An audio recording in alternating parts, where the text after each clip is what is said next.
Hey guys, we are back. Welcome back to another episode of Vertical Momentum. Welcome back to VM Nation, guys. Thank you so much. This is going to be a fun episode with my friend David. We're going to be talking about why do some people quit in the second half and why do some people speed up in the second half. And we'll talk about that in a minute, but I want to thank our sponsors. Our first sponsor is OVF, Operation Veteran Freedom.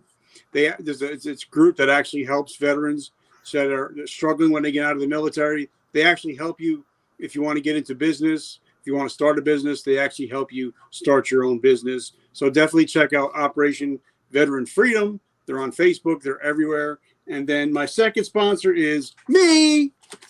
We just came out with our brand new coffee called Vertical Momentum. It's ass-kicking coffee. If you love coffee with a kick, a lot of times you got to drink coffee 4 or 5 cups. This one's going to kick your ass the first cup. And it also tastes amazing. And the great thing about this coffee is 100% of the proceeds go to help veterans that are struggling with homelessness and PTSD. So, guys, if you love some coffee with a mission, check out Vertical Momentum Coffee, where we're actually making a difference in this world. Guys, this is going to be a fun episode. My friend David is about to drop his new book. I think drops Monday on Martin Luther King Day. I can't wait to talk about his book. But he's been a veteran. He's kicking ass in the civilian sector. So I'm just glad to have him on. David, my brother, what's going on? You're the man, Richard. Anxious to talk to you for a little bit and see how this goes for us. Excited for you to give me a little bit of time and excited about the shows you put out. Always great information. So thanks for having me. Oh, it's my pleasure. And, I love my veterans and I'll always do anything for my veterans. So first of all, where'd you come from? Where'd you grow up? And what kind of little boy was David? Yeah. I'm born and raised here in San Antonio. I'm retired here now, semi-retired after those couple of careers back in my hometown. Moved back here almost as soon as I could. Mom and dad were getting older and stuff like that. Wanted to be here for that. Grew up in the inner city. Dad worked, mom stayed home and raised the family until the youngest one got into school. And that's when she got her driver's license and started driving and, had her working life. Dad always worked and often worked 2 jobs. He was a barber on the side forever.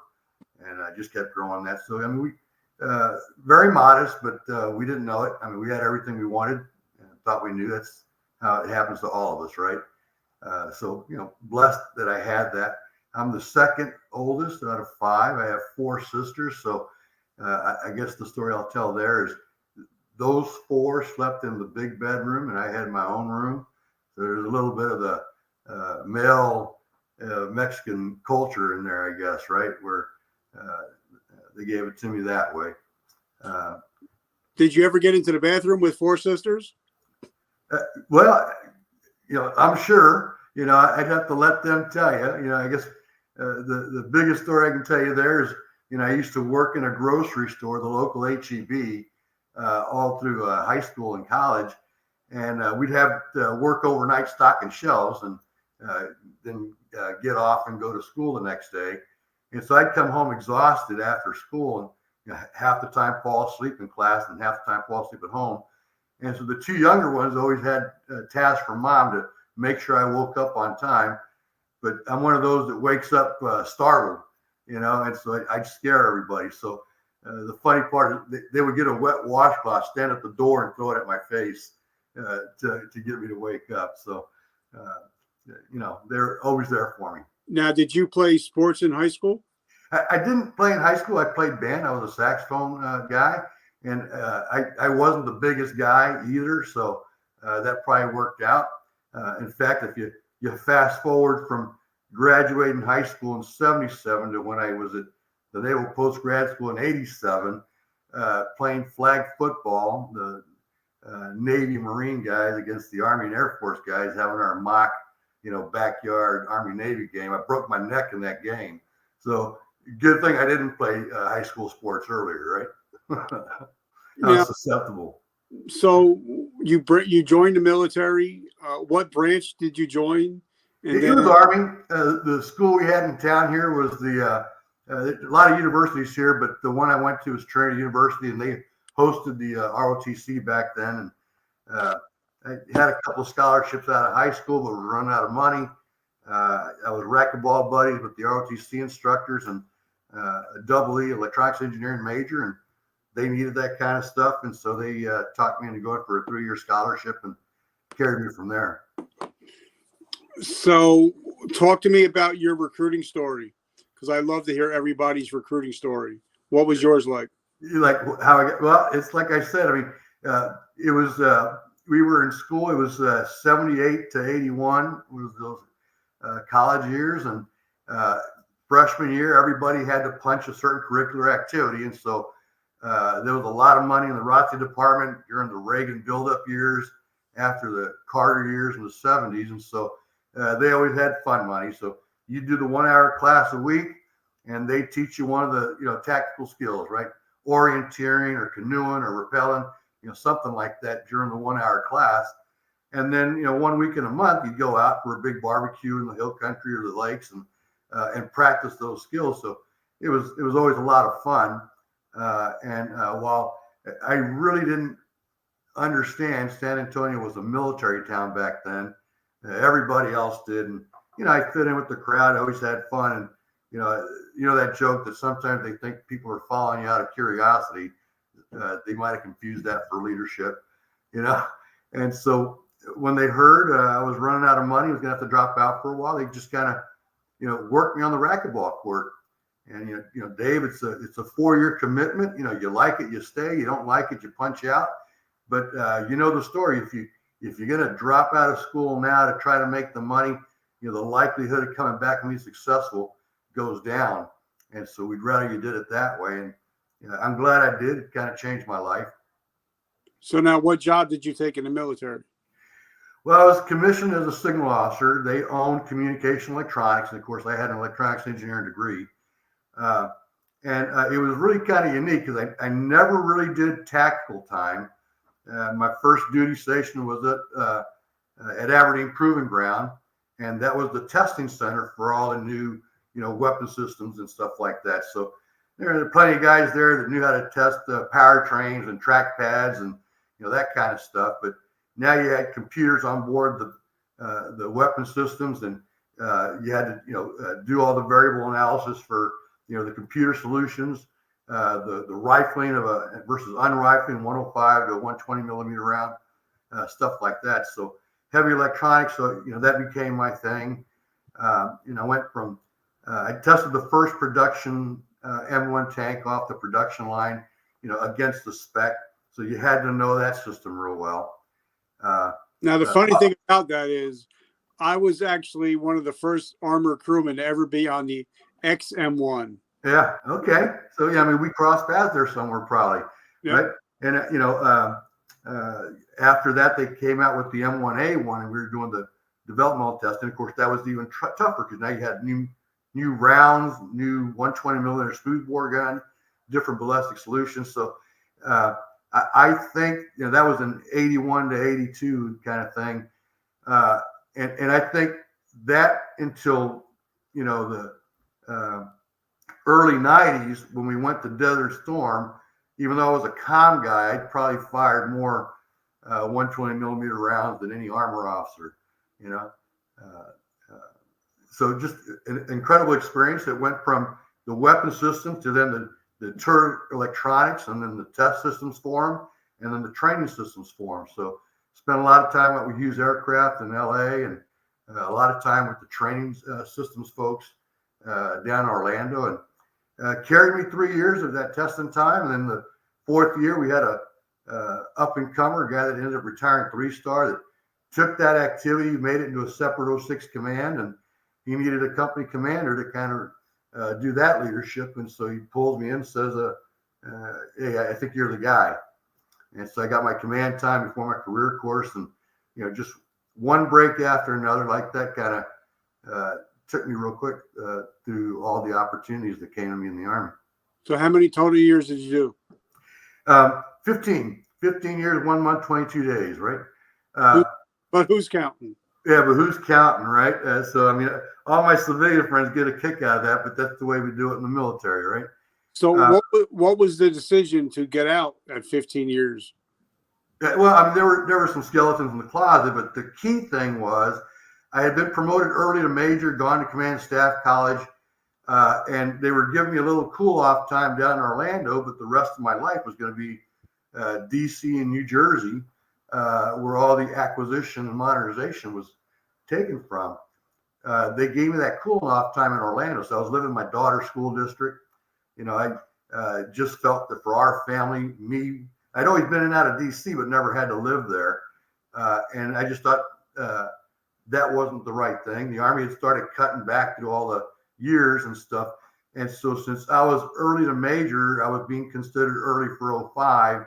And so in that year, it was a selective 15-year retirement in lieu of 05. And it worked out good for the Army too, in a way, because for my Signal Corps guys, you know, they were losing billets to guys like me doing acquisition or joint service, or instead of core tactical signal stuff. So when I decided to punch out, the assignment guy said, "Well, do this. You know, the board convenes September 1st. Wait till after that. Send me the app, and I'll keep it in the desk drawer. And you know, maybe when you come out on the list, you'll change your mind." But the mechanics were that it actually went to the acquisition guys, to the signal guys instead of the acquisition guys. So even though it was in September, they approved it within 2 weeks, since we were in the middle of the board, for a June retirement the next year, because they wanted to get one more core signal guy, you know, to 05. So just worked out well. So now for me, you know, I did 23. My goal was to hit 30, but because of getting hurt on duty, I couldn't. So I didn't go out the way I wanted to go out. And the day that they told me I was no longer Sergeant Kaufman, it totally destroyed me, because that's who I was. That was my, you know, I wasn't Richard. I was Sergeant Kaufman. And when I was no longer Sergeant Kaufman, I didn't know who I was. And it really scared me literally to death. And so I had to reimagine my life, reimagine myself, and reinvent myself. What was your transitioning like, even though you planned to transition out? Well, and that planning was really quick because the window was small, and you know, didn't think that way. There was no such thing as retiring early back then. I mean, you did your 2022 and stuff. But you know, all my service had been a little bit unique because I had not been the classic tactical route. So before I got to Orlando, I was in Europe after the command in the General Staff College. You know, I was there with all the guys that came out of Desert Storm 1. They were just oozing the tactics and the doctrine. And so, you know, very educational for me, but, you know, once again, theoretical, right? So they sent me to Europe, and we were modernizing the command centers in Europe. They were still at UCOM and USTRA, so they were still had old technology on them. And, you know, the way we operated was just kind of changing. So we modernized and connected all the C4 systems from all the services in them, put up a CNN broadcast and all of them and stuff. So it was a little more high end. The core system I was writing on was leading edge. We had Jet Propulsion Labs guys as the developers working for me. And so it was something to talk about. So in that world, they had a magazine called, an organization called AFCEA International, Armed Forces Communication Electronics Association. I had an old boss that on his 05 schooling was doing time with the magazine. So I reached out to him trying to publicize what we're doing. So they had a couple of articles in that publication about the state of the technology, what we were doing software and system wise to modernize that stuff. Well, it turns out, you know, one of the guys that was also writing in those volumes was a guy named John Eberly, and he was a big cab guy. And so he was writing about train like you fight and building the simulation world to fit those kinds of decision making and processes. So he was key to getting me hired. I'd always been, tied more to the industry side than I was tied to the tactical side. And so it was probably took longer than I wanted because I was nervous just going through a transition. But I was a quick hire. Those were the days when, every '05 was retiring and would roll over into the defense industry side and pick it up. And so it was almost a motivation to retire early and not be another dime a dozen retired '05 looking for a follow-on job. And so I went to work for the company was SAIC, Science Applications International Corporation back then, and it's a different company today, but it still exists. Back then, it was very secretive, not well known, but it was employee owned, had a great culture, all the bleeding edge technology they were working on. In fact, my days in the command center, it was a joint system. So you'd go to meetings on the Pentagon, and you'd have the Army, Air Force, Navy, all the different services there.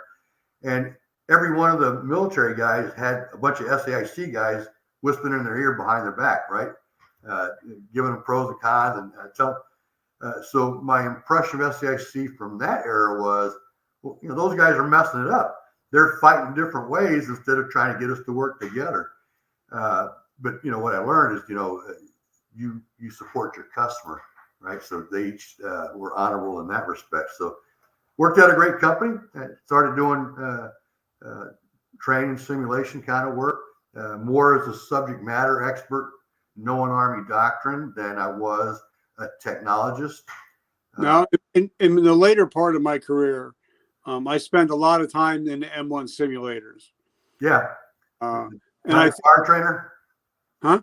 The conduct of fire trainer? Yep. And for me, it was a godsend. This way I didn't have to be out in the desert heat. So it's pretty air conditioned. I enjoyed my time in the simulators. Yeah. I think it was great because you can go through so many different scenarios, during an 8-hour period than you would ever be able to do during a 2-week FTX. Yeah. I think so. I ended up being the test officer on that. That was done down in Orlando, and the developer was the old GE that was in Daytona. So spent a year in Orlando, Daytona. So wasn't tactical time again, right? But the irony is that the '06 that I initially worked for at Aberdeen, over the years, the 4 years, had retired, was now the lead test guy with SAIC on the UCOF. So I was a test director, and my old boss was my counterpart there. And so, is that a blessing or what? Yeah. Your paths cross so many times with winners, Now you retired a second time, correct? Yeah, I did. You can't retire after 15 years on a military paycheck and expect that to carry you, So I didn't even get 50%. It was reduced from there for the 5 years early. So, but it was, like I said, my last assignment. I was actually in the Lockheed Martin plant in Orlando, and driving their long-term R&D so it matched what the Army requirements would be. And in fact, some of those systems are still, what helps protect against like ballistic missiles and Guam and South Korea and stuff. Back then they were concepts, and today they're systems. But I went to work for that company, and it was a great company. And 15 years and 10 different jobs. They ended up moving me back home to San Antonio to do some healthcare modernization. Then I turned that into state and local work, and then stood up information assurance and security business practice down here, and just great stuff. Great so stuff. Then, how did you, like, for me, it was I wrote my book just to get my story out there and maybe to help other people that are struggling with what I went through with addiction and stuff like that. What was your thought process? Was it did you always know that you had a book in you, or did this just something that came about? I had never thought about it and did not see it. So this book, Impact Leadership, is actually the second book. But what happened is, I retired the SAC work when they, went through transformation and gave me an early out package. It had made me a millionaire because the company was so successful and it was employee owned, and so we all participated in that. And as I was transitioning, it was comfortable because I was given my time as a board director on a big credit union, and a couple years before, an old MBA buddy, former Navy guy, turned me on to a travel club. He knew I liked to travel and stuff, and it turned out that it had a network marketing back into it, and I just kind of loved all that stuff. So did it that way, but it was actually through the network marketing network. It brings, the best and brightest. It brings all kinds of people because there's no ceilings, there's no barriers to entry and like that.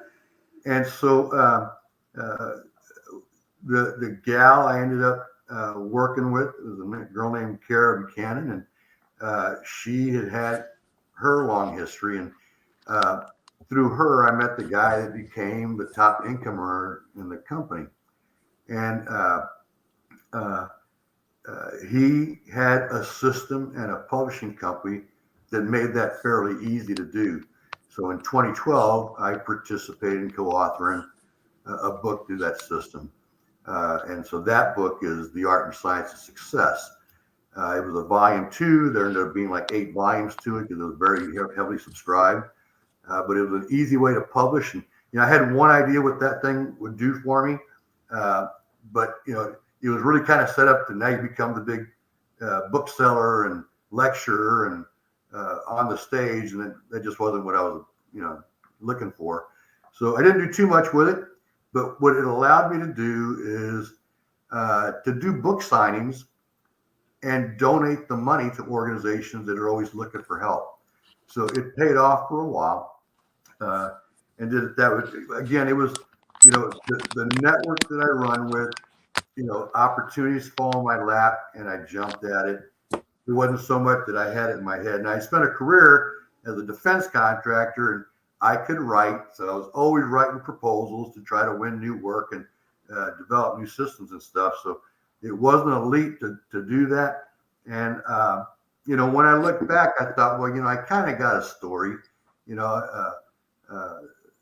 stumbled in the Army, didn't plan to do it, worked for great guys that, took me, big places, had a great bunch of people I worked for in a leading edge company, and had some good success from it, and so I thought, I got a story to tell, and the concept for all that stuff, the leadership training you get after that is all about, what are you doing to help somebody else? That's the real secret to success, is not how much you help yourself, but, what are you doing and giving to help the next guy? So that was the spirit that drew me into writing the first book back in 2012. There's a whole different story about this one.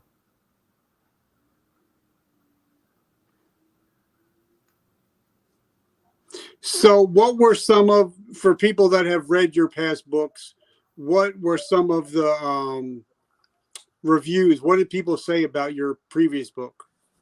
Well, I'm fairly an open book, kind of person anyway. So I don't know that there were too many secrets in there.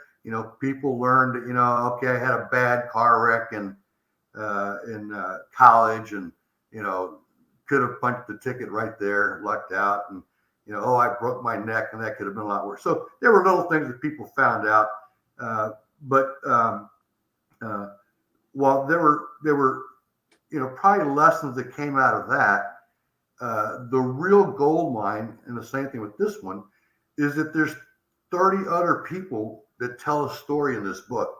So while I've got my story, and it's the lead chapter and stuff like that, and it where the first book took you to, I went millionaire and retired, a second career, and, we're okay, started network marketing.